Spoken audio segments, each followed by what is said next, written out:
चुना लावते, हळद लावते. माझ्या पोराचं एवढं बोट कापलं. मी खेड्यातली आई म्हटलं, आपल्या शहरातली नाही हो. आणि ती शहरातली आई बिचारी आता पॅन्ट शर्ट घालते ना.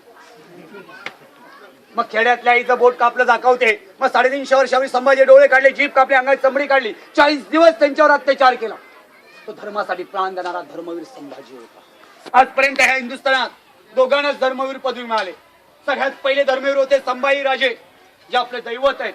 आणि दुसरे धर्मवीर होते माझे गुरु, त्यांच्यामुळे मी 75 किल्ले पाहू शकलो. ते ठाण्याचे आनंद दिघे होते. राज्य गडावर यायचे. आठवड्यातून एकदा, महिन्यातून एकदा, वर्षातून एकदा त्या पायवाटेने गडावर जायचे. ती पायवाट 30 नोव्हेंबर 1957 1957 पंडित नेहरू आले. शिवरायांच्या मूर्तीचं उद्घाटन करायला नेहरूंना आणलं गेलं होतं. कारण डिस्कव्हरी ऑफ इंडिया पुस्तकात नेहरूंनी शिवरायांना लुटारू म्हटलंय. सांगा, महाराष्ट्र आधी सत्ता मोगलांची झाली. मोगलांनी कमी लुटलं का? त्यांना कुठेही लुटारू म्हटलं नाही. मोगल जाऊ द्या, भारत सोडून इंग्रज गेले, अख्खा भारत लुटला, त्यांना लुटारू म्हटलं नाही.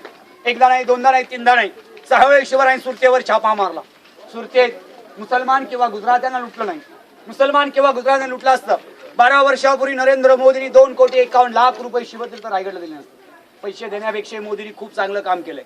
सुरतेमध्ये राजाची मूर्ती उभी केली आणि गुजरात गव्हर्नमेंटने तुझे म्हणलं. आज आपण गडाचं काम चालू केलेलं आहे. गुळ, चुना, तुरटी, उडीद डाळ, माई भवानी सामाजिक संस्था, शिवभक्तांच्या आशीर्वादाने समोरच्या बुरुजात काम झालंय. आता आपले काम चालू होईल. कोपऱ्यात चोर वाट सापडले. चला वर जावळी खोऱ्याची माहिती घ्या.